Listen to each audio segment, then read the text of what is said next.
কবর প্রতিদিন ডাক দিয়ে বলে আনা বাইতুদ দুধ। প্রত্যেকের কবর প্রত্যেককে ডেকে বলে, ও আল্লাহর বান্দা, জানো আমি পোকামাকড়ের ঘর, পোকামাকড়ের ঘর। তুমি তো সেই বান্দা যে একটা মশা কানের পাশ দিয়ে উড়ে গেলে তোমার ঘুম বন্ধ হয়ে যায়, চোখ মিলে যায়। একটা মশার গুনগুন আওয়াজ সহ্য করতে পারো না।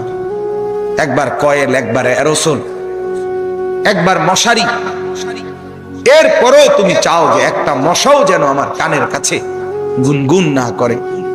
তো 5 ঘন্টার ঘুমের জন্য, 6 ঘন্টার ঘুমের জন্য বান্দা এই যত্ন নিলা, অনন্তকাল কিংবা বছরের পর বছর কবরের যে ঘুম দিবা, পড়ে থাকবা সেই ঘরে, পোকা মাকড়ের ঘর, সেই ঘরে তুমি ঘুমাইবা কেমনে, থাকবা?